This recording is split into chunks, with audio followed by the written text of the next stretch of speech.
Hi guys! So good morning. So we're live both in Kumu and in Facebook. So kasama ko syempre ang aking good friend, my good friend Marv De Leon.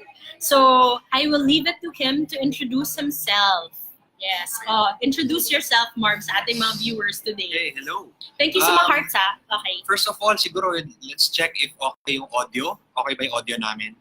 Naririnig niyo ba kami, guys? Kasi we're outside so baka mahina. Okay Hi, naman, Dex. please say Please okay. say okay sa mga kay SM, kung naririnig nyo kami, kay Sure J, ayan. Yan. Okay daw, Okay. okay. Thank you. Hi Jing, hi Empress. Sa Facebook, wala pa. Sa Facebook, wala pa. Ayan, dalawa na. Yan. Hello. Good morning. So, Ayan, Marv, ganyan na. I'm Marv De Leon. Hindi kami magkasya sa screen. So, I have a website, a podcast called Freelance Blend. So, I started it 5 years ago.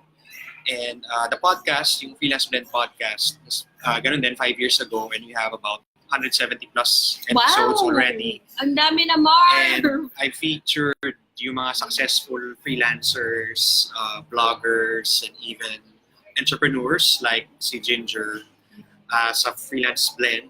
And through the years, I believe we've inspired Pinoys and parang made them aware na they can actually earn online, work from home as a freelancer, and they don't need to be stuck in their corporate job.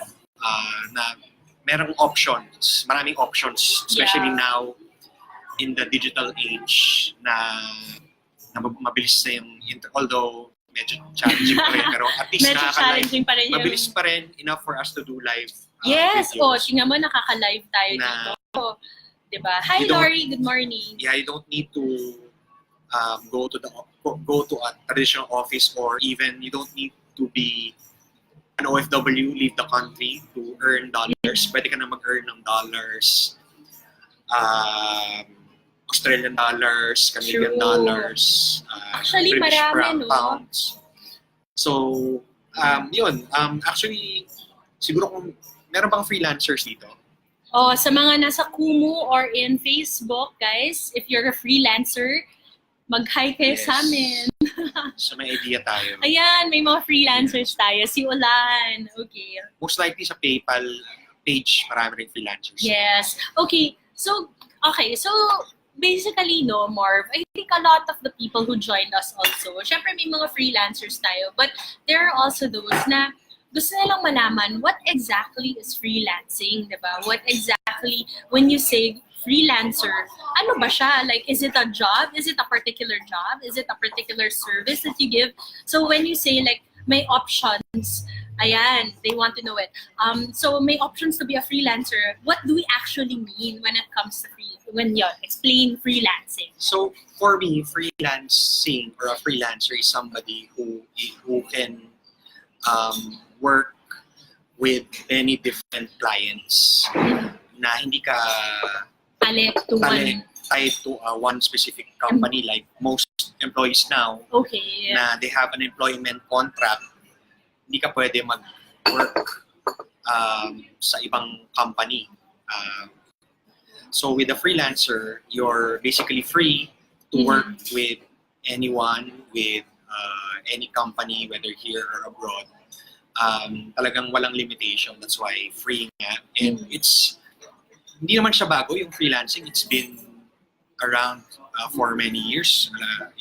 Siguro nag-start yun sa mga freelance writers for newspapers, freelance artists. Yeah. But before, limited lang sa mga ganon kasi yun lang yung, kumbaga, writer, it's easy for you to fax or siguro telex. Ano ba tawag yun?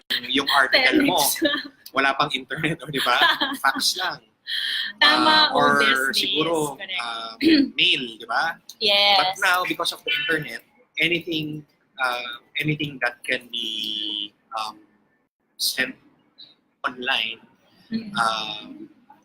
can be turned into a freelance gig. Yeah. So, nandiyan na yung marketing, nandiyan na yung web development, ano ba, graphic design. So, Yeah. yun nga, parang even architects Yes. can Oo. can send yung mga designs nila to their clients abroad. So, Correct. Yes, Jay, may replay to. So, mamaya, since ano naman, makikita to sa stream ko later on. Pero tama si Marv, no, na parang lahat ng skills or lahat ng parang jobs ngayon, actually pwede nang i-freelance eh, di ba? Kung isipin mo, let's say, HR.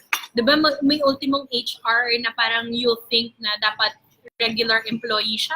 Pwede ka actually mag-hire ng freelancer na, let's say, ihihimayin mo pa kasi yan eh, yung HR. Do you want someone to interview or parang do the interviews or to do the hiring process for you? Do you want someone to do the, let's say, assessment? So, maraming stuff na pwede nang i-outsource. HR, marketing, branding, lahat yan. Pwede yan i-outsource sa freelancer. Administration, kaya nga may yung Yes. usually they when you say online freelancing, VA or virtual assistants agad ang Yes. ang Lagi ko popular yan, na isip okay, nila. But lagi natin naririnig yan, yung VA, yung virtual assistant. Ano ba yun, Marv? Baka pwede So, mo explain sa kanila. basically, if you work in a company, meron tong administrative assistant or administrative manager who handles yung mga, let's say, yung mga tasks na kailangan gawin ng isang usually executive. Yeah. So, so usually naman, it's all online din. So, Yes, email, talking to mag-book ng suppliers, ticket, di ba? ticket. Book ng So, flight.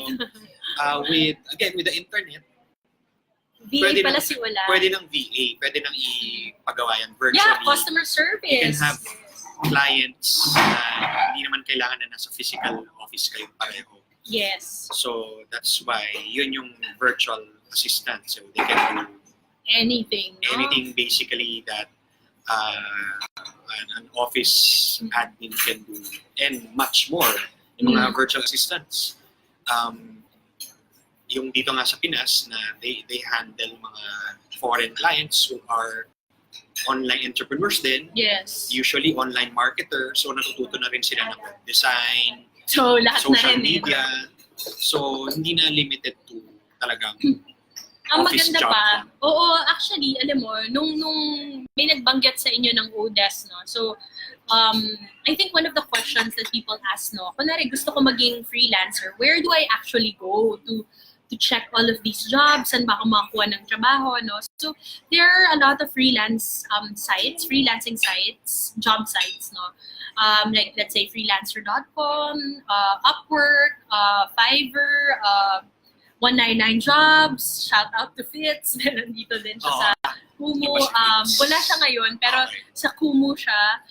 What else pa? Online jobs. Ano pa ba, Marv? Marami.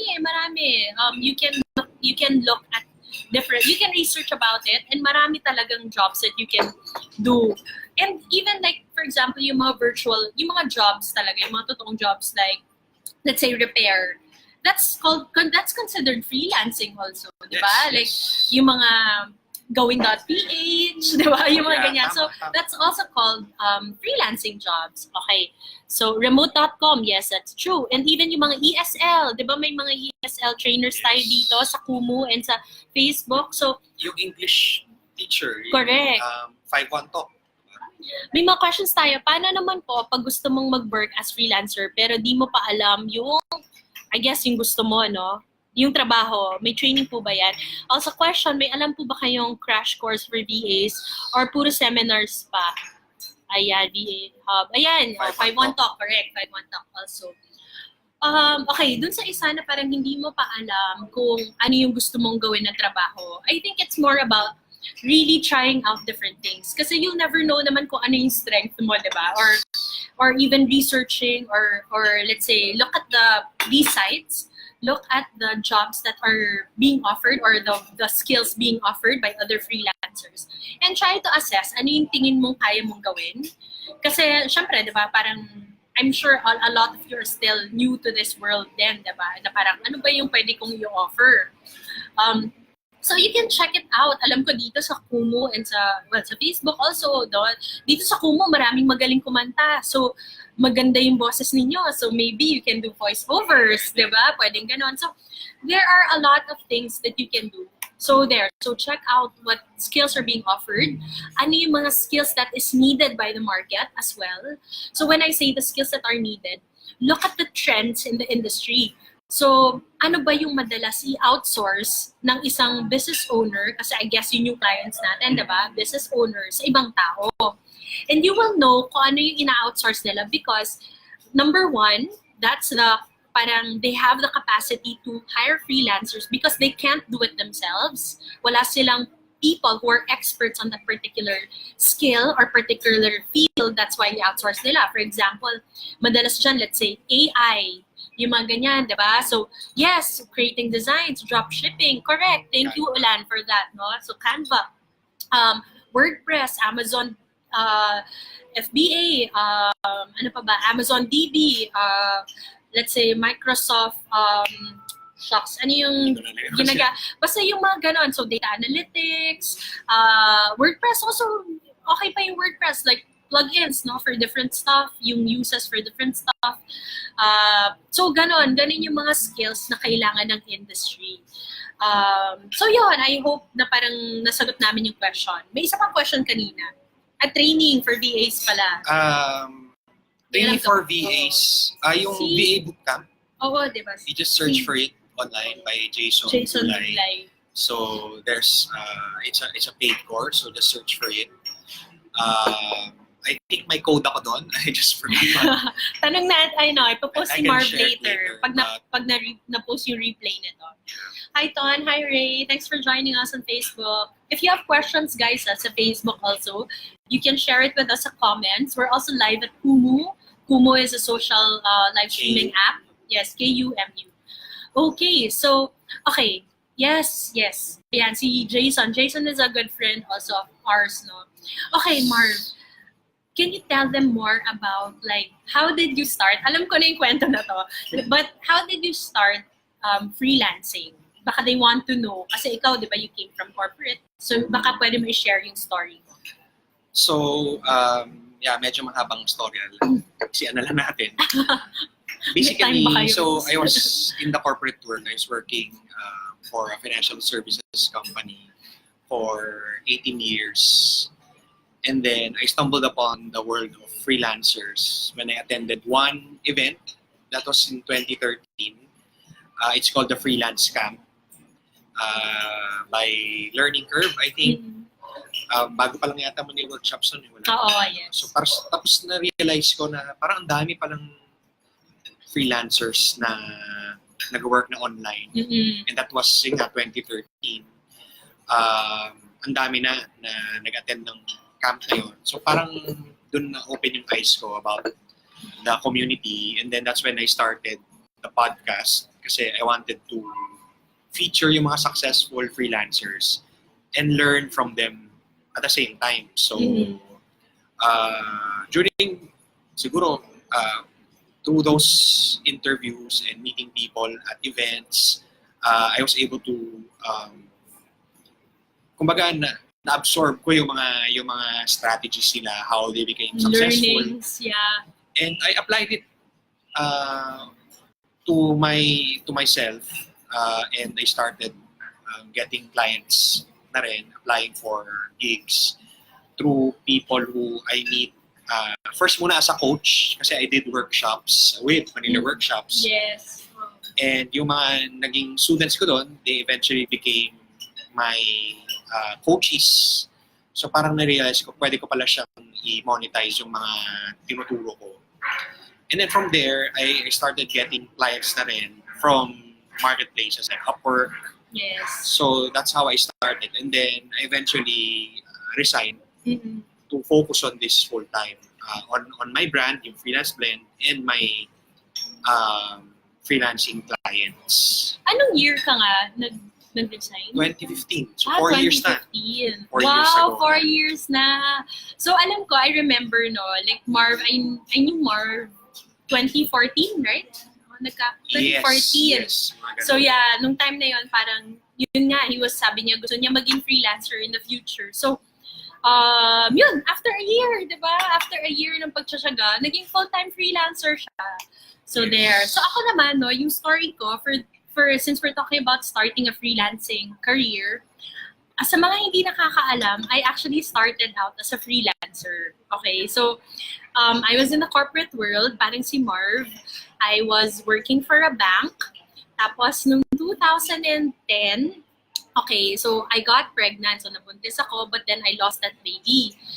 So, and syempre, no, like, yung maternity leave, I had to finish it. Pero ang nangyari with me was, I had a complication with my pregnancy. So, to sort of heal that complication, I had to undergo chemotherapy, 2 courses of chemotherapy. So yung 2 courses na yon, 2 weeks siya, basically wala akong ginagawa, nakakulong ako sa kwarto kasi bawal ako to sort of like mingle with other people. So, what happened was, yung 2 weeks na yon, wala akong magawa. So, I looked online, tapos nakita ko yung Odesk, yung kaninang binanggit niyo na Odesk. So that's when sabi ko, na-Upwork na ngayon. So Odesk kasi nag-merge, di ba? Yung Elance and Upwork. So ngayon, Upwork na siya. So, with Odesk, and then Upwork na siya. So what happened was, yun, so I started earning dahil gumagawa akong articles. So that time, in that span of like 6 months, kasi tinuloy ko siya I earned a lot to buy a cellphone. Alam mo yun, like parang, and on the side ko lang siya ginagawa kasi may corporate job pa ako. So, I was receiving yung remittance ko from PayPal kasi diba, dollars syempre, diba? So, we have to have somewhere kung saan nila pwedeng ipadala sa akin. So, I opened the PayPal account and dun dumadating yung pera ko. So, yun. So, fast forward to today, yun na, parang it led me, parang yung kay Marv nga, it led me to meet a lot of people. It led me to encourage me also kasi nga alam ko na yung risk of being a freelancer. So, I guess yung in terms of risk appetite, nag-increase yung risk appetite ko. That's why I got into business because alam ko na how it is like risking basically my corporate career to start a business, di ba? So, kasi medyo na-try ko na siya sa freelancing career ko So, normally ganun no? Yung parang from being an employee, you test it out, magsa-side gig ka, being a freelancer, and then when you're comfortable with it, and parang feeling mo na kaya mong mag-full-time, yun na, nag-full-time freelancer ka, and then later on, an entrepreneur, which yan, si Marv ngayon, I think nandun na sa phase na parang gusto mo na ngayon, di ba? Parang mag-grow. Correct. So, okay, as sa challenges naman, what were the challenges that you encountered along the way? I would think, siguro as a freelancer, yung finding clients, yun yung challenge kasi you realize na when I was in the corporate world, automatic yung sweldo, dumating 15-30 So, kumbaga, you can relax na whether you work or not, may papasok. Yeah, kasi you're somehow protected by the government na hindi ka basta-basta matatanggal. Depende na lang sa trabaho nyo. But typically, yung mga employees na once they are employed, sabihin natin na talagang medyo mas maganda yung sweldo. Kumbaga, relax ka na compared to an entrepreneur or a freelancer. Lagi ka naghahabol kliyente. At may times na may period na wala. Natatawa si Wala. Na-experience Tama, niya yan. Tama, di ba? Bigyan natin ng taho si Marv. Basta pumasok ka lang, mag-pretend ka, mag-type ka, tapos pwede ka manood ng Netflix sa tabi, bayad ka. Oo. Tama ba? Pwede ka mag-Facebook. So, pero kung gawin mong yun, nasa freelancer, talo ka. I mean, sayang may mga times na walang papasok. So, you have to be prepared for that. Yeah. And you have to talagang kaya. But the good thing about the good side naman of freelancing is, kumbaga, iba yung feeling na when you earn on your own especially the first one, binayaran ako for this, just by doing this. That's Diba? true. Yes. And then, kumbaga, I was in sales before sa corporate world. I was helping my company. I was bringing in millions for my company. Pero I earned like, for my commission, siguro less than 1% of the millions. No.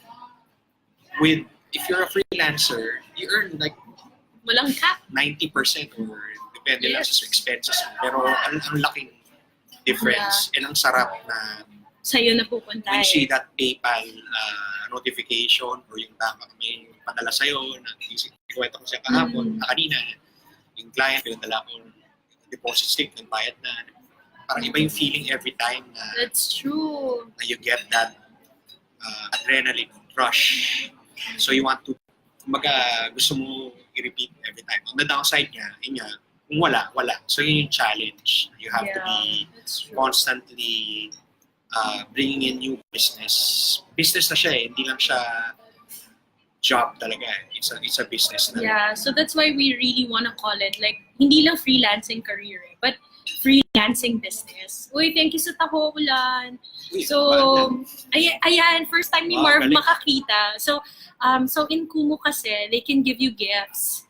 So, especially if, for example, they like what you're saying, ganyan. So, magbibigay sila ng gifts. Ayan, explain ko na lang sa'yo mamaya. Okay. Thank you sa taho. Thank you daw sa taho. Ayan. So, I think, yung may na-mention si Marv kanina na parang di ba, like, pag employee ka, pwede ka mag-Facebook lang on the side, nababayaran ka pa rin. I guess it's because yung kami, parang as a freelancer or entrepreneur, pag ginawa natin yon, we always think na yung oras namin kasi ito yung pinaka-valuable asset that we have. So if we waste like a few minutes of our day, we think na malaking kawala yun diba? Like, aside, like, kunwari man, nagpa-Facebook kami ng wala lang, ng 5 minutes. Yung 5 minutes na yun, sana nag-send na lang kami ng proposal sa mga, let's say, 3 clients na malay mong may opportunity para makuha kami as freelancers or entrepreneurs. So yun lang yung repercussions din. Pero we're not saying na wag kayo mag-Facebook, wag kayo mag-Netflix kasi, hi Remy, good morning.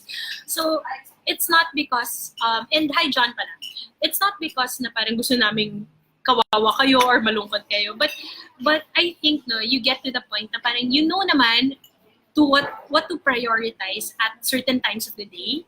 Tapos if you wanna relax at the end of the day, mas masarap din yung feeling that you get to watch Netflix after you've done all your tasks or alam mo yun, to do Facebook. So it's really more parang ngayon na-feel na namin yung both rewards and the repercussions of not doing things, diba? Kasi you're all of these things you're doing for yourself already. You're not doing it for someone else. You're not doing it for a boss. You're not doing it for another company. But you're doing it for you, for yourself, diba? So baka yun. Siguro gusto ko i-add na yung kaganda ng freelancer compared to employee. Yun nga, as an employee, let's say you earn example lang, 50,000 a month. Pero kumbaga hanggang dun lang kasi you have one employer. Mm-hmm. So with as a freelancer, you can find a client who will pay you 50,000 a month. Tapos you can find another client who can give you 50,000. Correct. Oh. And you can work with find 5 clients, so 50,000. 5 Times times 5. 50,000. So in terms of So earning, 150 na yun. talagang malaki yung potential compared to yung typical corporate job. So as long as you manage your time, kaya talaga. Kaya marami tayong kilala na na-interview na they earn 6-7 figures as a freelancer. And mostly if you ask them kung gusto nila bumalik, they will say no. Parang To the corporate world. never na. Yeah, alam mo So I've yun. never met someone na wants to go back. Bumalik. Yeah, Na it's... successful na. Kasi sa totoo lang, success is really defined. Napunta na tayo sa success, Parang, success is really defined by you yourself, If you feel that success is basically, kasi for me, my definition of success is putting time into things that you prioritize, diba? And sort of having enough, just enough, Hindi naman kailangan ako yung pinakamayaman sa buong mundo, but just enough to make me comfortable, to make my life comfortable, and to have a secure future for my loved ones. Parang ganun lang yung aim ko talaga for my life. And for me, if na-achieve ko yon, then I think I'm already successful. So it really depends on what you want talaga to achieve in life. No? And also, it depends also kung saan ka rin, di ba, I mentioned nga, dapat komportable ka, content ka with what you're doing. So there's nothing wrong, again, to add to what Marv said, no, there's nothing wrong about being an employee. Some people, yun talaga yung gusto nila, and that's what they love doing, that's where their heart is, then it's okay, because you're doing something that you love. If you want to freelance now, then okay din. Parang if you want to prioritize, like, putting this portion of your time into this thing or this thing, diba? And to have many clients, then okay then. If you want to be a business owner, okay then. But the most important thing really for you guys is to know kung saan kayo magiging masaya and fulfilled, diba? Parang yung feeling of fulfillment na yun. So, ay kanina pa yung may question tayo about paano ba talaga magsisimula. So, there, no? For me, do your research. If you really want it, do your research. Check out the different freelancing sites that's out there. There's a replay of this pala. No? So, na-mention namin yung mga freelancing sites. And then try to look for a skill that you can do. Or parang ano ba yung skill ko as an individual. A lot of it talaga when you start, it's about analyzing what your strengths are versus obviously your weakness. No? So, kung weakness mo, syempre hindi ka naman makakapag-add value to others if yun yung gawin mong freelance career mo or yung skill that you focus on. So, kailangan strength mo. Because later on, also, no, when it's your strength, you're also more encouraged to sort of upskill because alam mo na yun yung doon ka magaling, that's what you're passionate about, that's what you want to learn more about, then go that direction and be the best that you can be with that particular skill. So you offer advice, you can offer your services to your clients, diba? Yes. So, ano pa, Marv? Ano pa yung so, alam ko, marami ito. One of the topics also is sobrang competitive na ng freelancing industry. So, paano pa ako magko-compete with people who are Filipinos? Maraming Filipinos. Do you know that meron tayong 1.5 million Filipinos in Upwork? And Upwork alone yun. Kasi sila yung may stats, diba? So, 1.5 Filipinos online jobs, may online jobs. So, tas kalaban pa natin yung taga-ibang bansa. There are a lot also freelancers in, let's say, India, the States. So, how do we compete with these people? Do you think there's still a chance for us Filipino freelancers to compete in this worldwide phenomenon of like hiring freelancers, diba? I think you're right, no, na it's more difficult now to compete since kumbaga yung awareness about online jobs, about freelancing here in the Philippines, it's really growing since I learned about it. Sabi ko kanina, yung 2013. So, ang laki ng difference. I think, Sobra. I'm not sure yung latest, pero yung based on yung sa DICT, di ba, na Yes. Freelancing event, was back then mga 2 million freelancers. Yes. Oo. I think from 1 million, so it's really a growing industry. But at the same time, I think yung clients that we are servicing across the globe, lumalaki rin naman yung opportunities, and we see it also in the marketplaces na marami pa rin namang gigs out there. So it shouldn't, although it's competitive, any marketplace naman Correct. na a healthy marketplace, talagang may competition. So don't be scared about competition. Competition is good. It means na yun nga, may market na there are people who will pay for your services. So you have to talagang stand out. And, Correct, yes. And be patient. Kasi if you just try tapos mag-give up kayo, talagang walang mangyayari. But it takes time really to get that first client. Maybe, depends. Siguro, sometimes ako, ako pala, siguro it took me months before I got my first clients. Yung iba naman, it took them years. So, yun yung reality. Some naman, weeks lang. So, yun yung reality. It really depends on the person. It's hard to generalize, but you won't know unless you try, unless you start right now. Especially maganda, if you're still, may taon na naman. If you're Thank still you in sa the corporate tako. world, that's the best time to try kasi kumbaga, walang risk. Yes. May job ka pa. I was also talking yesterday to a coachee, a person I am coaching. Yun yung challenge niya, and kumbaga na, I told him na, why don't you try exhausting muna yung network mo. So, most likely, marami tayo dito, marami ng friends sa Facebook, sa Kumu.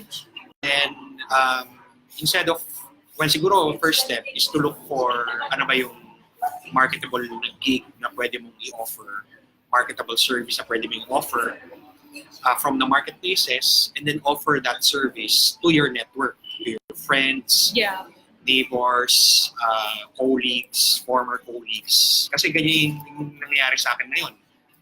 After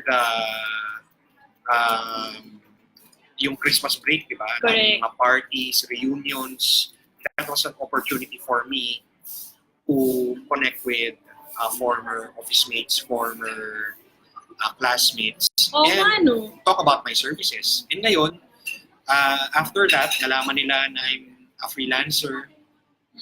Ngayon na pumapasok yung mga inquiries. Uy, Marv, naalala ko yung sinabi mo na freelancer ka.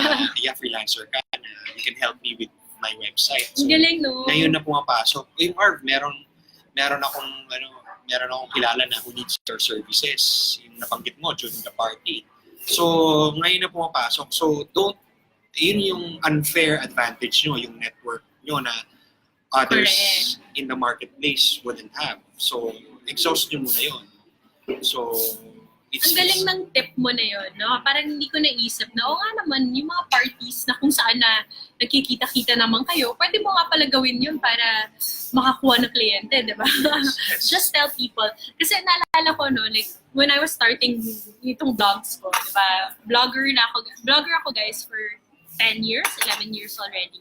Tapos, during the first few years ng vlogging, actually, the first year ng vlogging, parang, syempre, konti lang yung mga tao. Yung una mo talagang mga audience or yung mga subscribe sa'yo. Sino ba? Obviously, yung mga kaibigan, pamilya. Tapos, they won't subscribe or they won't read it kung hindi mo rin naman sabihin kung anong ginagawa mo. Kasi, kung itatago mo lang yun sa sarili mo, and then, wala. And if you're not gonna tell people about what you do or what it is that you're doing, then, wala, no one will go to you kasi you're keeping it to yourself, diba? So, wala. So, you have to tell people about it. You have to tell people na you're doing this, these are your services, and all of those, right? Yeah. And yung sa mga nag-work pa ngayon, mga employees pa ngayon, think about how you were able to get that job. Kasi yun yung realization ng kino-coach ko kahapon na to my sister, Gretchen. Nanonood. Yun yung realization ng kino-coach ko kahapon na you really said na bakit di mo muna exhaust yung network mo before ka outside. Na-realize na yung ginagawa niyang job ngayon was a referral. Kaya siya nakuha sa job na yun, refer. So, di ba? So, think about paano kayo nakapasok sa job na yun. So, most likely may nag-refer sa inyo. Correct. Or word of mouth talaga, no? Tapos someone who trusts. Or somebody na, yun nga, na, ito may opening dito, bakit hindi mo i-try? Or siguro yung boss nun, kakilala mo. So, tama ba ako? Let's ask them. Yeah, tama ba? Like, do you believe na mag-start muna tayo sa ating mga networks, di ba? Kasi sa totoo lang, these are people who trust you, di ba? Exactly. These are people, and malaking bagay yun sa freelancing world when you want to get clients, kailangan people trust you so that people subscribe to your services. Kasi bago sila mag-hire sa'yo, like para sino ka ba? May kakilala ka bang kilala ko already? Yan, true daw. Yeah. In marketing terms, tawag niya parang warm audience eh. So kumbaga, na-warm up na sila, kilala ka nila. It's easier. Kumbaga yung sales process from prospect to becoming a client. Those deals. Mas siguro, sabi nila, you need like mga 10, hindi ko namin number, 10 to 12 touch points before you convert that into a client. That's true. So that's kung warm, konti lang eh. Siguro half of that. Pero kung yung cold, yung totally hindi kakilala, hindi lapitan mo, it will take 12 touch points before they finally subscribe to your service. So yun, tandaan nyo guys na kaya kailangan talaga ng tiyaga when it comes to freelancing kasi hindi siya overnight success, no? Yung people that you see na kumikita ng let's say millions of pesos or na because of working from home, hindi nila ginawa overnight yun guys. Wala sa amin gumawa ng overnight success na ganyan, no? Hindi na lang kami bigyang unless may, ewan ko lang, like bad publicity, nabigyan ka na, nagbigang sumikat, or sobrang, ewan ko, like, stroke of luck, di ba, na bigyan na lang sumikat ka. Sino ba nagsabi na it took me years to become an overnight success? Parang gano'n. Totoo. Pero totoo yun kasi. It's very true. So wala kayong malalapitan na freelancer na biglang magsasabi sa inyo na, alam niyo bang what, overnight lang, milyonaryo na ako, di ba? Ang problema kasi sa social media, nakita nila yung success ngayon, but they don't see yung pinagdaanan. Totoo yun. Years of pinagdaanan. Totoo yun. Totoo yun. Yeah, that's the reason why I personally come up with all of these, yung mga live stream natin sa Kumu, live sessions sa Facebook, all of these things. Kasi para even if we don't know you, yung mga nanonood sa amin right now, we get to share with you ano ba kami as people and ano yung nangyari sa amin before that led us to what we're doing now. Kasi to tell you honestly, hindi kami nakarating din sa pinuntahan namin or kung saan kami ngayon nang walang hirap na dinaranas. Oh my God. Dinanas, sorry. We had a lot of challenges that we had to overcome, a lot of struggles also. May mga times na before wala akong pambayad ni ultimong like ang lunch ko lang like 50 pesos na chowking hati-hati pa kami na chow fan ng mga founders. Alam mo yun, ganon. Dumating ako sa time na ganon, na wala talaga akong pera. Wala akong pera at all. So, pero, then again, when you trust in yourself, when you believe in yourself, when you believe in your skill, your abilities, then you get to a point that I think things will turn out fine and wala naman eh. I mean, ano ba ang worst thing that could happen, di ba? Di ba? So, talagang parang, yun na lang eh. Like, always look at the brighter side of things. Look at things that you should be grateful for. You should be grateful for opportunities that come your way. Be grateful for friends that you have so that may magre-refer sa inyo later on. Be grateful that you're alive every day and you have that opportunity to make things better, diba? O diba? Naging emotional. Naging emotional. Ayan. See guys, palakpakan natin si Marv. Dahil first time niya mag-Kumu. Pero you have an account na, diba? May account si Marv dito. Ayan. Most likely it's Marv De Leon. Yes, hanapin nyo na lang siya.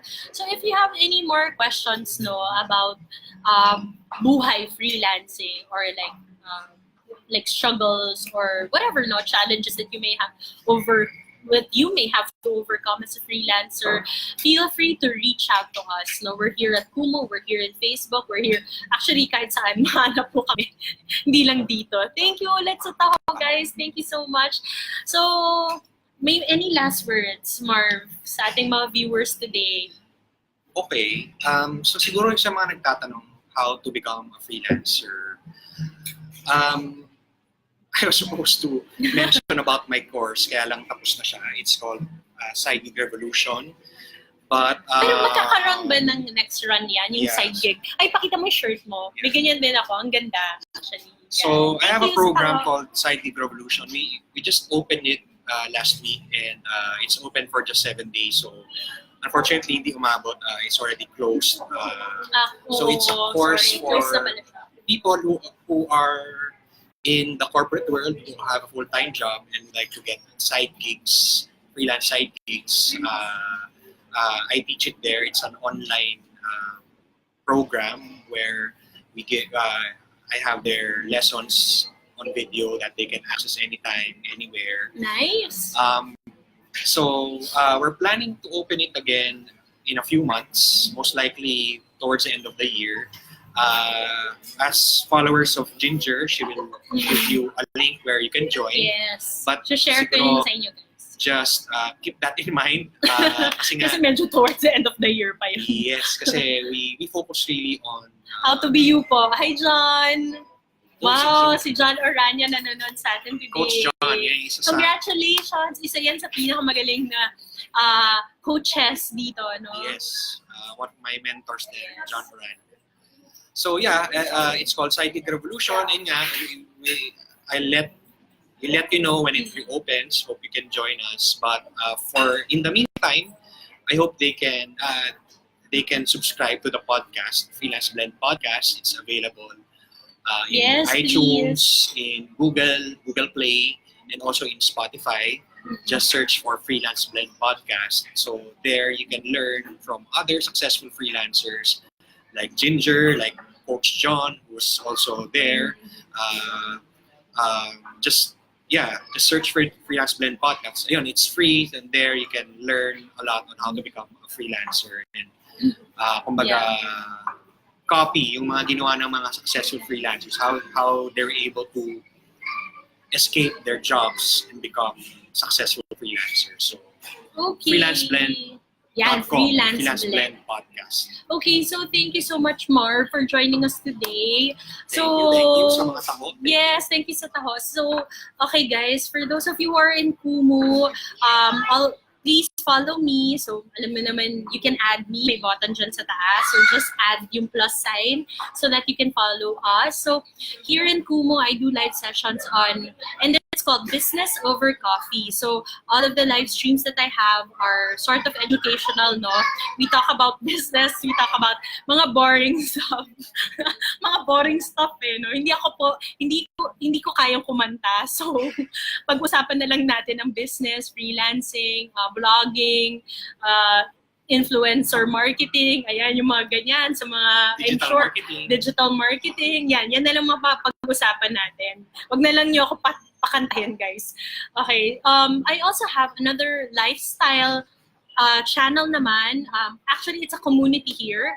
It's called Board Game Geeks. So, mahilig po kami mag-board games. So, tonight, you'll see that we will live stream another board game night with my friends, no? Yung Universal, ano yung pangalan ng group namin? Universal Motion Daimyo. Ano yung D? Universal Motion Daimyo. Basta ako, mga board game terms. So, yan. So, abangan nyo po. You can also join us. Yun. UMD. Na mapaghalataan yung age namin. So, yun. So, you can join us tonight. We're also gonna do a live stream of that thing, no? Our board game night. So thank you so much also for the people who joined us on Facebook. This session is brought to you by, syempre kailangan ko rin banggitin, no? PayPal. So if you have questions on PayPal, but very in passing lang, you can just PM me about it. Okay, so thank you guys. Thank you, Marv. Thank you sa lahat ng taho at sa gifts. And thank you sa lahat ng hearts sa Facebook. Alright, bye! Peace.